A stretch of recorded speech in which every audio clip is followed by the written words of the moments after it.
ইয ক্বালা লিআবি, স্মরণ করো সে সময়ের কথা যখন হযরতে ইব্রাহিম আলাইহিস সালাম তার পিতাকে বলেছিলেন, ইয়া আবাতি, হে আমার আব্বাজান, লিমা তা'বুদু, কেন আপনি এমন জিনিসের ইবাদত করেন, উপাসনা করেন, মা লা ইয়াসমাউ, যে শুনতে পায় না, যে শোনে না, ওয়ালা ইউবসিরু, এবং যে দেখে না, ওয়ালা ইউগনি আনকা শাইআ, এবং আপনার কোনো কাজও করতে পারে না। হযরত ইব্রাহিম আলাইহিস সালাম তার পিতাকে আরো সম্বোধন করে বললেন, ইয়া আবাতি, হে আমার আব্বাজান, ইন্নী কদ জাআনি মিনাল ইলম, নিশ্চয়ই আমার কাছে এমন জ্ঞান এসেছে, মা লাম ইয়াতিকা, যা আপনার প্রতি আসে নাই, ফাত্তাবি'নি, অতএব আপনি আমার অনুসরণ করেন, আহদিকা সিরাতান সাওয়িয়া, আমি আপনাকে সঠিক পথ দেখাবো, সরল পথ আমি আপনাকে দেখাবো। আমার প্রিয় ভাইরা, পর্দার অন্তরালের মা ও বোনেরা, হযরতে ইব্রাহিম আলাইহিস সালামের পিতা ছিল আজর, যে মূর্তি বানাইতো, কিন্তু সে মূর্তির পূজা করত। আর এই কারণে তার ছেলে হযরত ইব্রাহিম আলাইহিস সালাম, যিনি আল্লাহ তাআলার পরম বন্ধু, তিনি তার পিতাকে দাওয়াত দিলেন, আপনি এমন জিনিসের উপাসনা করেন, এমন জিনিসের আপনি ইবাদত করেন যে শুনতে পায় না, দেখতে পায় না, আপনার কোনো উপকারেও আসে না, কাজে আপনি এগুলির উপাসনা কেন করেন? আমার প্রিয় ভাইরা, কার ইবাদত করতে হবে? আল্লাহ রাব্বুল আলামিন স্পষ্টভাবে পবিত্র কোরআনুল কারীমের সূরা বাকারার 21 এবং 22 নং আয়াতের মধ্যে জানিয়ে দিয়েছেন, ইয়া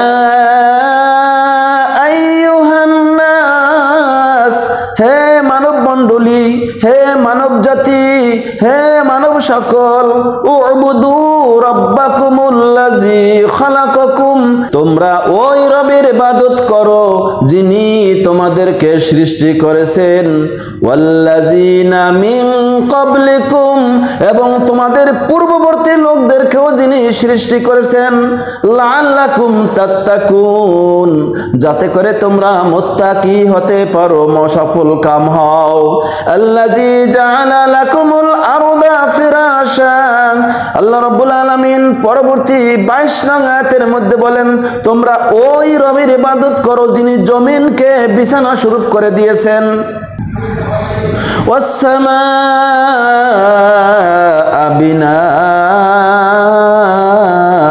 এবং আসমানকে ছাদের ন্যায় করেছেন, ওয়া আনজালা মিনাস সামাই মা, এবং যিনি আকাশ থেকে পানি বর্ষণ করেন, ফাআখরাজা বিহি মিনাস সামারাতি রিজকাল লাকুম, এবং এই পানির মাধ্যমে তোমাদের রিজিকের জন্য বিভিন্ন ধরনের ফল উৎপাদন করে থাকেন।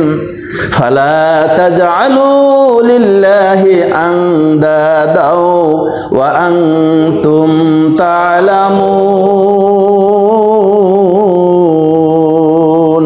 অতএব তোমরা জেনে শুনে বুঝে আমি আল্লাহকে বাদ দিয়ে অন্য কারো ইবাদত করো না।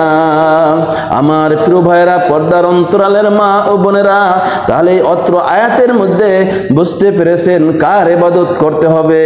শুরুতে কিন্তু বলা হয়েছে ইয়া আইয়ুহান নাস, হে মানব মণ্ডলী, হে মানব জাতি। এখানে কিন্তু সমগ্র মানব জাতিকে সম্বোধন করা হয়েছে। কে মুমিন, কে ইহুদি, নাসারা, খ্রিস্টান, বৌদ্ধ, কাউকে নির্দিষ্ট করা হয়নি। সকলকে কিন্তু উদ্দেশ্য করে বলা হয়েছে তোমরা ওই রবের ইবাদত করো যিনি তোমাদেরকে সৃষ্টি করেছেন এবং তোমাদের পূর্ববর্তী লোকদেরকে যিনি সৃষ্টি করেছেন, অর্থাৎ আদম আলাইহিস সালাম থেকে শুরু করে অদ্যাবধি পর্যন্ত যত মানুষ দুনিয়ায় এসেছে এবং যারা মৃত্যুবরণ করেছে তাদেরকেও আল্লাহ রাব্বুল আলামিন সৃষ্টি করেছেন। আমার প্রিয় ভাইরা, তাহলে এই আয়াতের মাধ্যমে বুঝতে পারলাম যার ইবাদত করতে হবে তিনি আমাদেরকে সৃষ্টি করেছেন, আমাদের পূর্ববর্তী লোকদেরকে যিনি সৃষ্টি করেছেন, যিনি জমিনকে বিছানা স্বরূপ করেছেন, বিনা খাম খুঁটিতে যিনি আসমানকে ছাদের ন্যায় করে রেখেছেন এবং যিনি আকাশ থেকে পানি বর্ষণ করেন এবং এই পানির মাধ্যমে রিজিকের উৎপাদন করে থাকেন। কাজী আল্লাহ রাব্বুল আলামিন লাস্টে এই ঘোষণা দিলেন, তোমরা জেনে শুনে বুঝে শুনে আমি আল্লাহকে বাদ দিয়া অন্য কারো ইবাদত করো না। আমার প্রিয় ভাইরা, হযরত ইব্রাহিম আলাইহিস সালাম তার পিতাকে দাওয়াত দিলেন যে আব্বাজান, আপনি এমন এক জিনিসের ইবাদত করেন, এমন মূর্তি পূজার উপাসনা আপনি করেন যে আপনাকে দেখে না এবং আপনার কথা শোনে না এবং আপনার কোনো উপকারে আসে না, আপনার কোনো কাজও সে করতে পারে না।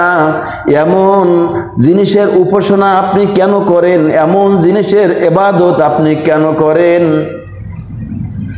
কাজী আমার কাছে এমন জ্ঞান এসেছে যেই জ্ঞান আপনার কাছে নাই। আপনি আমার কথা স্মরণ করেন, আপনি আমার অনুকরণ করেন, আমার অনুসরণ করেন, আমি আপনাকে সঠিক পথ দেখাবো।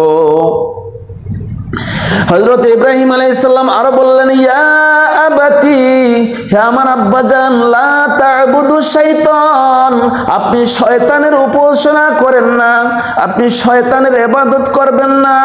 ইন্না শাইতানা কানা লির-রাহমানি আসিয়া, নিশ্চয়ই শয়তান রবের অবাধ্য, নিশ্চয়ই শয়তান রহমানুর রহিমের অবাধ্য। ইয়া আবাতি ইন্নী আখাফু আন ইয়ামাসসাকা আযাবুম মিনার রাহমানি ফাতাকুনা লিশ-শাইতানি ওয়ালিয়া।